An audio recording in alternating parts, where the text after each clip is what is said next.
Hello friends, आज हम start करते हैं third poem for intermediate class. The title is on his blindness bye John Milton 1608 to 1674। देखिए, इस पोएम की बात करें हम तो पोएम में हमें जो टाइटल दिख रहा है, टाइटल क्या दिख रहा है? ऑन हिज ब्लाइंडनेस, अपने अंधेपन पर, बाय जॉन मिल्टन। मिल्टन की पोएम है और जॉन मिल्टन एक इंग्लिश में बहुत बड़ा नाम है। इनका फेमस वर्क था the paradise lost. Paradise lost से बड़े फेमस हुए और एक अनफॉर्चुनेट बात ये रही राइटर के लिए कि वो एट द एज ऑफ 44 साल की एज में ही बिकेम टोटली ब्लाइंड। पूरी तरह से वो अंधे हो गए थे। ये एक बहुत बड़ा दुख था उनके लिए। लेकिन उनकी जो पोएम है, ये प्रेजेंट पोएम है, इस पोएम में वो लामेंट करते हैं, वो विलाप करते हैं अपने उसी अंधेपन पर। तो एंजॉय करते हैं पोएम को, लेकिन उससे पहले हम बात करते हैं अबाउट द पोएट की। मिल्टन बॉर्न इन लंदन 9 दिसंबर 1608, 1608 में 9 दिसंबर में पैदा, लंदन में पैदा हुए। Father lover of literature and art, father art और लिटरेचर लवर थे। Milton educated at Saint Paul's school and Christ college Cambridge, Cambridge से एजुकेटेड थे। Remained in Cambridge for 7 year, 7 साल तक ये कैम्ब्रिज में रहे। बीए वहीं से किया, एमए किया। His father wanted him to enter the church, father चाहते थे कि वो चर्च में जाएं, वो एक फादर बने, मीन्स वो एक प्रीस्ट बने, लेकिन मिल्टन इसको नहीं चाहते थे। From 1637 to 1639 he travelled abroad through France, Switzerland and Italy. और 1639 से लेकर 37 से लेकर 39 तक उन्होंने फ्रांस, स्विट्जरलैंड एंड इटली की यात्रा की। Also appointed Latin secretary, Latin secretary वो अपॉइंट किए गए गवर्नमेंट में, and had this post till the restoration of monarchy. और मोनार्की जो राजतंत्र जब इंग्लैंड में आया तब तक ये पोस्ट उनके पास रही।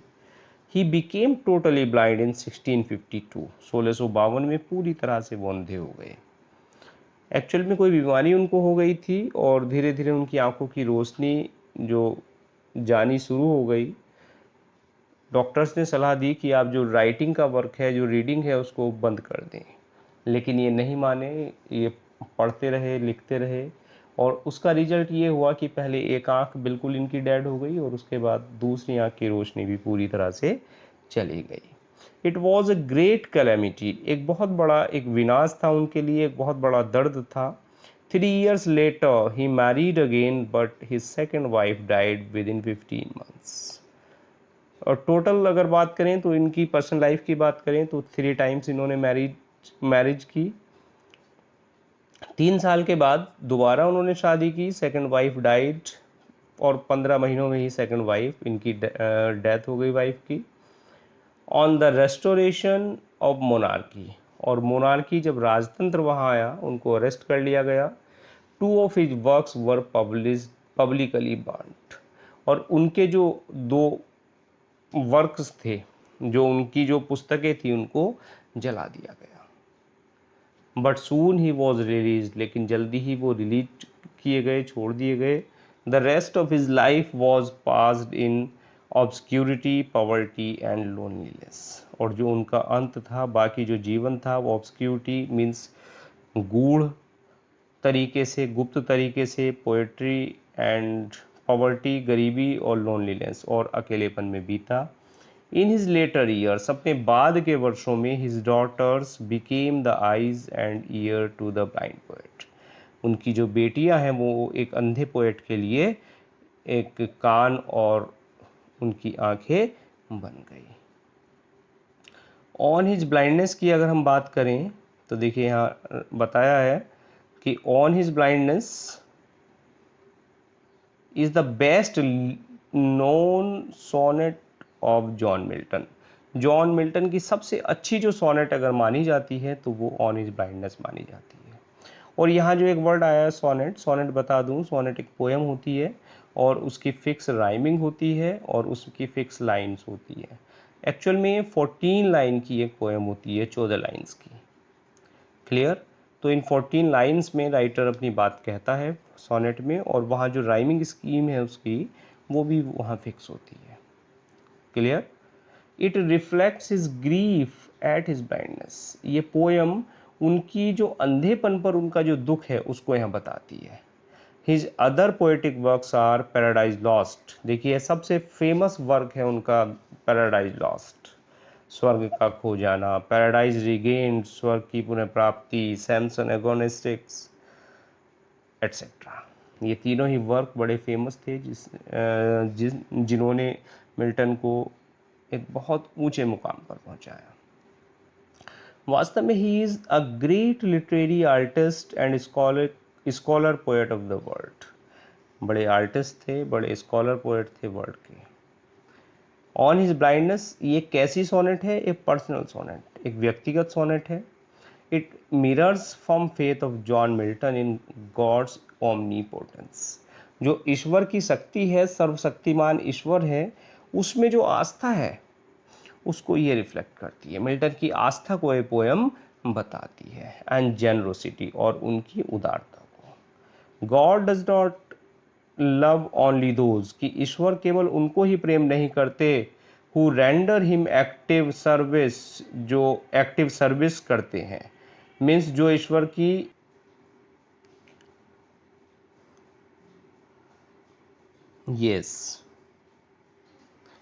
एक पर्सनल पोएम, पर्सनल सोनेट जो बताती है मिल्टन की फ्रॉम फेथ को गॉड्स ओमनीपोटेंस, ईश्वर की सत्ता में और उदारता में। God does not love only those, कि ईश्वर केवल उन्हीं को प्रेम नहीं करते जो उसकी सेवा करते हैं, जो एक्टिव सर्विस करते हैं। And truthfully carry out his gentle instruction, और सत्यता के साथ उसके जो इंस्ट्रक्शंस हैं उनको फॉलो करते हैं। मीन्स ईश्वर ने जो काम दिया, अगर व्यक्ति केवल उन्हीं को कर रहा है तो केवल वो ही भगवान की सेवा नहीं कर रहा, बल्कि he also loves those who resign themselves completely to his pleasure by reposing in finite faith in his goodness and justice।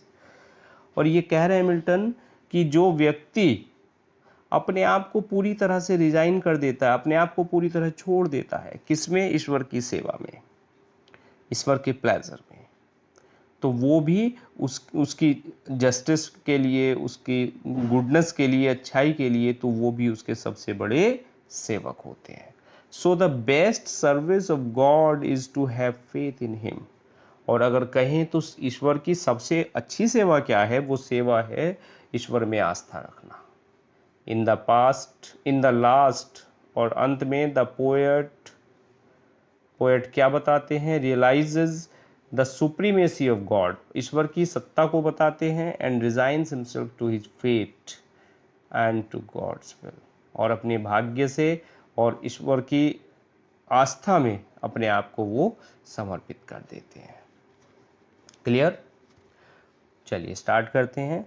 When I consider how my light is spent, ere half my days in this dark world and wide, and that one talent which is dead to hide, lodged with me useless, though more my soul more bent to serve there with my Maker and present my true account, lest he returning chide, doth God exact deliver lie denied, I fondly ask but patience to prevent। चलिए first line लेते हैं। When I consider, जब मैं सोचता हूँ, consider कहते हैं think, जब मैं सोचता हूँ, how my light is spent, light से रेफरेंस है आई साइट, कि जब मैं देखता हूँ कि मेरी दृष्टि, जब मैं ध्यान देता हूँ कि मेरी जो दृष्टि है, मेरी जो आंखें हैं, वो किस तरह से चली गई। एर हाफ माई डेज, और एर हाफ, एर क्या होता है फ्रेंड्स? एर होता है before, before half my days, कि मेरी आधी उम्र से भी पहले मेरी आंखें किस तरह से चली गई। In this dark world and wide, और यह संसार मेरे लिए world and dark and wide, और यह संसार मेरे लिए अंधेरे से भर गया और विस्तृत हो गया। एक अंधे आदमी के लिए संसार क्या होता है? बहुत बड़ा हो जाता है और पूरी तरह से अंधेरे से भर जाता है। एंड दैट वन टैलेंट, और मेरे पास एक टैलेंट था। क्या टैलेंट था? पोएम लिखने का, एक कविता लिखने का मुझे ईश्वर ने एक टैलेंट दिया था, एक प्रतिभा दी थी। और वो प्रतिभा भी क्या है? Which is death to hide, वो यूजलेस हो गई, वो प्रतिभा, वो टैलेंट मेरे लिए बेकार हो गया, और मृत्यु उस टैलेंट को मुझसे किसी दिन छीन लेगी। लॉस्ड विद मी यूजलेस, वो मेरे लिए बेकार बना रहा। Though my soul more bent to serve therewith my Maker, यद्यपि मेरी आत्मा की इच्छा थी, मेरी आत्मा चाहती थी, क्या आत्मा चाहती थी? कि to serve therewith my Maker, कि उस टैलेंट से, मैं अपनी उस प्रतिभा से ईश्वर की सेवा करूं। And present my true account, और अपना सच्चा लेखा जोखा, सच्चा हिसाब किताब ईश्वर के समक्ष प्रस्तुत करूं। लेस्ट, ऐसा ना हो कि ही रिटर्निंग चाइल्ड, कि वो अंतिम समय में मुझे डांटे। चाइल्ड कहते हैं डांटना। बात क्लियर है? कि वो अंतिम समय में मुझे डांटे, या मृत्यु के बाद मैं जब ईश्वर के समक्ष जाऊं तो मुझे डांट खानी पड़े। तो ये लाइन क्लियर, कि जब मैं देखता हूं किस प्रकार से मेरी जो आधी उम्र से भी पहले मेरी रोशनी छिन गई, यह संसार मेरे लिए अंधेरे से भर गया और विस्तृत हो गया। एक टैलेंट मेरे पास था जिसको मृत्यु मुझसे एक दिन छीन लेगी, वो टैलेंट भी मेरे पास अब बेकार बना रहा। यद्यपि मेरी आत्मा चाहती थी कि मैं अपने उस टैलेंट से ईश्वर की सेवा करूं, और ऐसा ना हो कि अंतिम समय में मुझे उसके समक्ष डांट खानी पड़े। Doth God exact day labor light denied, I fondly ask। और मेरे मन में तभी एक मूर्खता भरा प्रश्न आता है। और क्या मूर्खता भरा प्रश्न आता है? कि doth God exact day labour, कि शायद ईश्वर को दिन में किए जाने वाले काम चाहते थे। ईश्वर मुझसे दिन में किए जाने वाले कार्य चाहते थे, इसलिए उन्होंने मुझसे मेरी दृष्टि ले ली। क्योंकि आईसाइट अगर हमारे पास है, आंखें हमें दी गई हैं, तो हम जितने भी काम दिन में कर सकते हैं, वो काम ईश्वर नहीं चाहते थे कि मैं करूं, इसलिए उन्होंने मुझे अंधा कर दिया। ये मूर्खता भरा प्रश्न मेरे मन में आता है, और मैं ईश्वर के समक्ष ये प्रश्न मैं रखता हूँ। बट पेशेंस टू प्रिवेंट, लेकिन मेरा धैर्य मुझे रोक देता है। देखिए यहाँ एक फिगर स्पीच आपको मिल रही है, पेशेंस टू प्रिवेंट, मेरा धैर्य मुझे रोक देता है।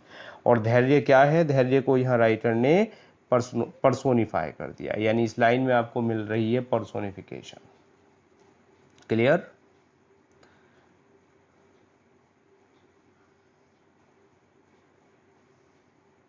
दैट मर्मर सून रिप्लाइज, और यह बड़बड़ाहट मुझे आवाज तुरंत मुझे जवाब देती है। और यहाँ एक दूसरी फिगर स्पीच मिली, मर्मर में, मर्मर क्या होती है? आवाज, बड़बड़ाना। और जहाँ भी कोई साउंड होती है, वहाँ जो फिगर स्पीच होती है वो होती है ओनोमेटोपोए। तो ओनोमेटोपोए आपको दिखी, और ऊपर कौन सी फिगर स्पीच दिखी? Personification. That murmur soon replies, God doth not need either man's work or his own gifts, who best bear his mild yoke, they serve him best, his state is kingly, thousands at his bidding speak, and post o'er land and ocean without rest, they also serve who only stand and wait। तो मेरी जो बड़बड़ाहट है वो तुरंत मुझे reply करती है, क्या मुझे जवाब देती है? कि God doth not need either man's work or his on gifts, कि ईश्वर नहीं चाहते थे, क्या नहीं चाहते थे? ईश्वर को किसी आदमी के कार्य नहीं चाहिए, और उसके जो गिफ्ट्स हैं, जो व्यक्ति के पास जो सामान है, जो भौतिक वस्तुएं हैं, वो ईश्वर को नहीं चाहिए। देखिए पोएट्री में बार बार एक ये वर्ड यूज होता है, डथ, DOTH। ये एक्चुअल में क्या होता है? जो डज होता है, डज को पोएट्री में डथ लिखा जाता है। क्लियर? तो जहां भी डथ दिखे वो क्या है? वो एक्चुअल में डज है। Who best bear his mild yoke, कि जो ईश्वर के माइल्ड योक को सहन करते हैं। माइल्ड कहते हैं हल्का, मुलायम, और जो योक कहते हैं एक पनिशमेंट, सजा। योक एक्चुअल में एक जुआ होता है जो बैलों के कंधे पर रखा जाता है, उसको योक कहा जाता है। और यहाँ जुए से रेफरेंस है कि जो बर्डन जो हमारे कंधे पर रखा है, जो सजा है, और वो कैसी सजा होती है? माइल्ड योक मीन्स हल्की, मुलायम। कि जो ईश्वर की माइल्ड योग को, जो ईश्वर की सजा को बड़े धैर्य के साथ सहन करते हैं, वो क्या होते हैं? वो उसके सबसे अच्छे सेवक होते हैं। दे सर्व हिम बेस्ट, वो उसको सबसे अच्छे तरीके से उसकी सेवा करते हैं। हिज स्टेट इज किंगली, कि ईश्वर का जो राज्य है, ईश्वर तो एक राजा के समान है। Thousands at his bidding speed, जिस तरह से एक राजा की आज्ञा पाकर हजारों लोग, हजारों सैनिक उसके आदेश के पालन के लिए दौड़ पड़ते हैं, उसी तरह से ईश्वर है, ईश्वर भी एक राजा के समान है। और ईश्वर की आज्ञा पाकर हजारों सैनिक, हजारों देवदूत दौड़ पड़ते हैं। क्यों दौड़ पड़ते हैं? क्योंकि वो ईश्वर ने जो काम दिया है वो उसको पूरा करना चाहते हैं।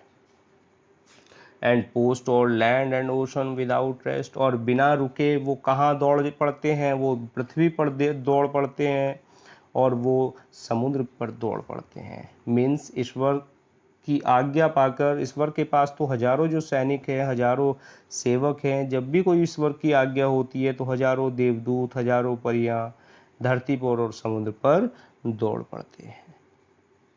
और वो जब तक वो ईश्वर की आज्ञा पूरी नहीं हो जाती तब तक वो नहीं रुकते।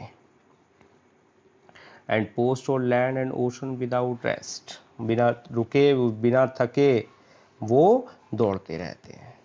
दे also serve who only stand and wait. Last line पे ध्यान दें कि लेकिन मिल्टन ने कहा है, क्या कहा है कि दे ऑल्सो सर्व, वे भी ईश्वर की सेवा करते हैं, who only stand and wait, जो केवल खड़े हैं और अपनी बारी का प्रतीक्षा कर रहे हैं। मीन्स ईश्वर के आदेश जो हैं वो सबको नहीं मिलते, सबको जरूरी नहीं कि ईश्वर का आदेश मिल जाए। तो बहुत सारे देवदूत खड़े हुए हैं, बहुत सारे सैनिक खड़े हुए हैं। क्यों खड़े हैं? कि ईश्वर हम पे मेहरबानी करें, हमें आदेश दें। और ईश्वर आदेश अगर नहीं दे रहे हैं तो मिल्टन कह रहे हैं कि वो भी उतने ही अच्छे सेवक हैं जो ईश्वर की सेवा कर रहे हैं, और जो पंक्ति में खड़े हैं अपनी बारी की प्रतीक्षा कर रहे हैं, दोनों ही ईश्वर के बराबर बराबर सेवक हैं। और जो लास्ट लाइन है ये बड़ी फेमस लाइन है और ये एक प्रोवर्ब भी बन गई है आज की डेट में।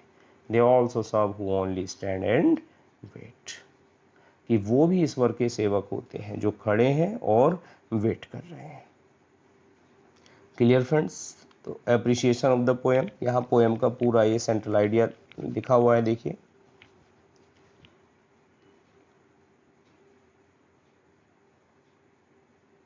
जो हमने ऊपर पढ़ा वही सब इसमें है, नथिंग न्यू। पोएम की देखिए राइमिंग स्कीम यहाँ दे रखी है। राइमिंग स्कीम की बात करें, ABBA, CDC, CD। और पर्सोनिफिकेशन कहा है राइटर ने, जब हमने बताया आपको, पेशेंस टू प्रिवेंट दैट मार पर्सन रिप्लाइज। ग्लॉसरी,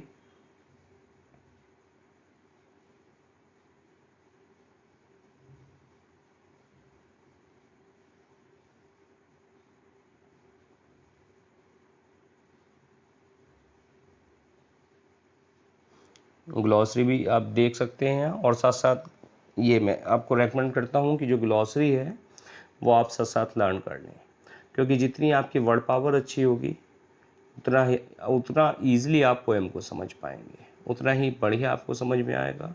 लिटरेचर के लिए आपको वर्ड पावर होनी ही चाहिए, बहुत अच्छी आपकी वर्ड पावर होनी चाहिए। और वर्ड पावर आप बढ़ाना चाहते हैं तो चैनल पर वर्ड पावर मेड इजी एक पूरी बुक मैंने सॉल्व की है, उस बुक को आप चैप्टर वाइज वहाँ स्टडी कर सकते हैं। और लगभग 47 वीडियोस वहाँ हैं उस बुक की, Word Power Made Easy by Norman Lewis. World famous book है, आप उसको पढ़िए और अपनी वर्ड पावर को एनरिच कीजिए। चलिए, तो अब मिलते हैं नेक्स्ट लेक्चर में कुछ और नई इंटरेस्टिंग चीज़ों के साथ। Now thanks for watching this video.